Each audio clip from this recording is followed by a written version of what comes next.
केंद्र सरकार ने सौनी ਦੀਆਂ ਫਸਲਾਂ ਦੀ ਐਮਐਸਪੀ ਚ ਕੀਤਾ ਵਾਧਾ ਤੇ ਉਧਰ ਕਿਸਾਨ ਆਗੂਆਂ ਨੇ ਫਾਜ਼ਿਲਕਾ ਦੇ ਕਿਸਾਨਾਂ ਦੇ ਨਾਲ ਇਕੱਠੇ ਹੋ ਕੇ ਕਰ ਲਈ ਵੱਡੀ ਮੀਟਿੰਗ ਤੇ ਮੀਟਿੰਗ ਤੋਂ ਬਾਅਦ ਪਾ ਦਿੱਤੇ ਵੱਡੇ ਮਤੇ ਪਾਸ ਕਰਨ ਤੋਂ ਬਾਅਦ ਕਰ ਦਿੱਤੇ ਵੱਡੇ ਐਲਾਨ। ਤਾਂ ਆਖਰ ਕੀ ਐਲਾਨ ਹੋਏ ਨੇ, आखिर की मते पाए ने, आखिर क्यों मते पाने की जरूरत पई, किहड़ी मीटिंग की गई है, पूरी गलबात सतनाम सिंह पन्नू किसान आगू की जुबानी सुन लो। तो तुसीं सुनिया किसान आगू दे वल्लों जानकारी दी गई है कि अज जिला फाजिलका दे किसानां दे नाल वड्डी मीटिंग की गई। इस मीटिंग का मकसद की सी वो भी जानकारी साझी की गई। किसान लगातार रणनीतियां उलीक रहे हैं। एक पासे केंद्र सरकार किसानों को थोड़ी जी राहत देने की कोशिश कर रही है, पर किसान इस राहत तो खुश नज़र नहीं आ रहे। किसान कह रहे हैं कि साडे तां जख्मां दे उत्ते नमक छिड़किया जा रहा, साडे नाल तां कोझा मजाक किया जा रहा। MSP का गरंटी कानून मंग रहे हैं असीं, तुसीं सौनी दी फसलां दे विच MSP दे विच वाधा करके तुसीं वड्डियां वड्डियां गल्लां करतीआं कि असीं तां किसानां नूं MSP दे रहे हां ते हुण MSP दे विच भी वाधा कर दिता गया।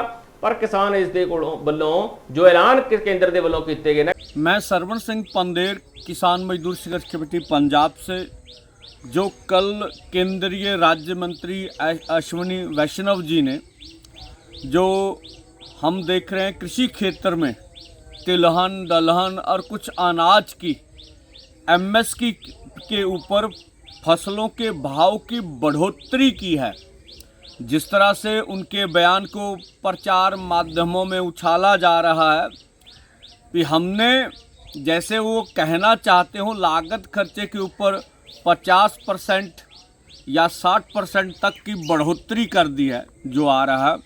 मुझे लगता है देश के प्रधानमंत्री जी को आगे आना चाहिए और जो कुछ देश के साथ असत्य बोला जा रहा है उसके ऊपर टिप्पणी करनी चाहिए। एक तो जो हम मांग रहे हैं, हम कहते जो भी आप MSP कम से कम जो हमारा रेट बढ़ोतरी करते हैं उसकी मंडी में खरीद होनी चाहिए, उसके ऊपर कुछ नहीं बोला गया। हम कहते कोई भी खरीदे, हमें MSP लीगल गारंटी कानून बना के दीजिए, उसके ऊपर भी कोई बात नहीं हुई।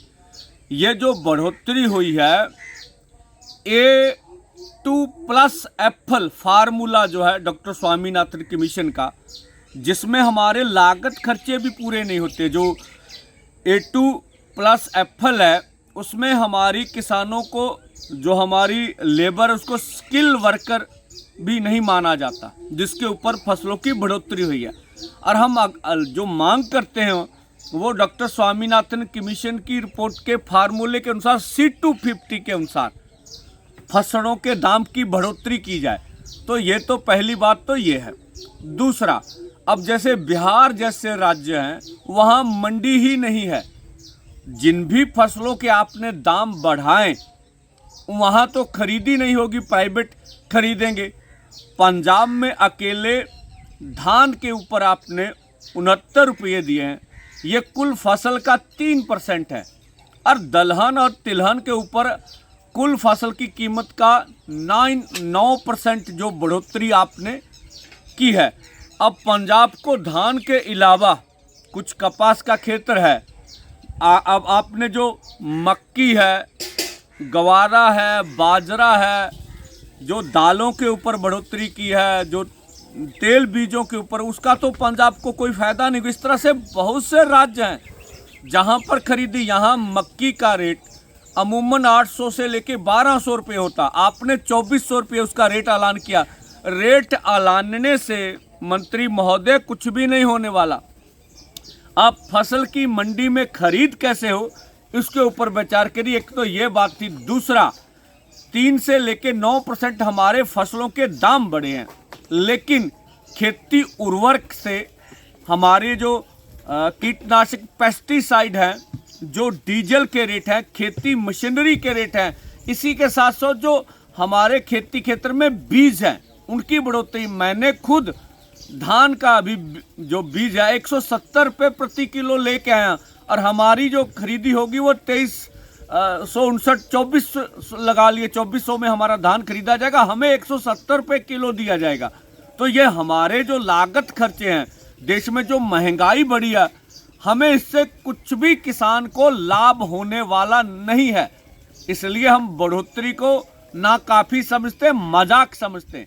इसी के साथ साथ जब ये प्रचार माध्यमों में बात आ रही है तो कहा जा रहा है कि अभी अमेरिका में हमारे विदेश जो सकत्तर है वो चले गए हैं। पहले हमारे केंद्रीय मंत्री भी कहते हैं अमेरिका के साथ जो फ्री ट्रेड एग्रीमेंट है वो 23 या 25 जून को लगभग समझौता हो जाएगा, जब ट्रंप साहब ये बोल चुके हैं कि भारत फ्री ट्रेड एग्रीमेंट के ऊपर सहमत हो गया।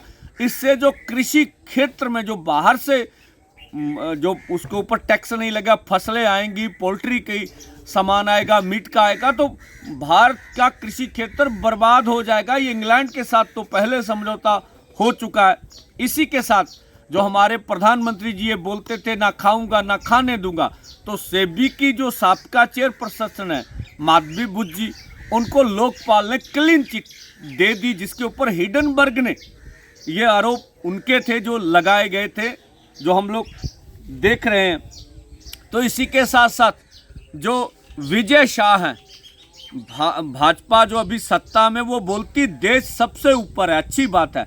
विजय शाह ने जो देश की महिला जो सुरक्षा कर्मी हमारी सेना में है, उनके ऊपर जो अभद्र टिप्पणियां की थी, उनके ऊपर एफआईआर अभी तक उनको गिरफ्तार नहीं किया गया, तो अब उनके ऊपर जो है रोक लगा दी कि ना उनको गिरफ्तार किया जाएगा।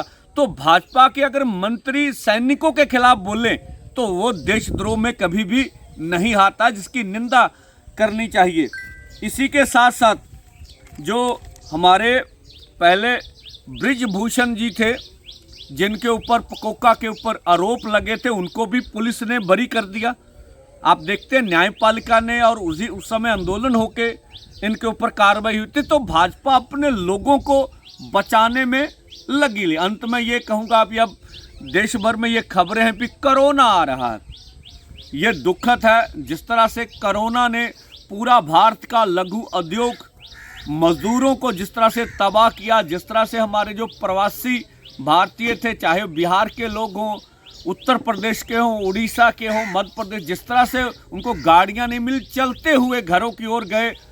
पता नहीं कितने लोग गाड़ियों में भूख के कारण मारे गए। इस तरह से आपने गंगा मैया में जिस तरह से लोगों की लाशों का अंबार देखा था। फिर कोविशील्ड जो कहा जाता था, ये भारत ने टीका विकसित कर लिया, कोरोना कभी भी नहीं आएगा। फिर उसके ऊपर उनके गलत लक्षण नजर आए, फिर उनके ऊपर पाबंदी लगी। तो मुझे लगता है जो ये सारी टाइमिंग है, ये बहुत सवाल खड़े करती है, और मुझे लगता है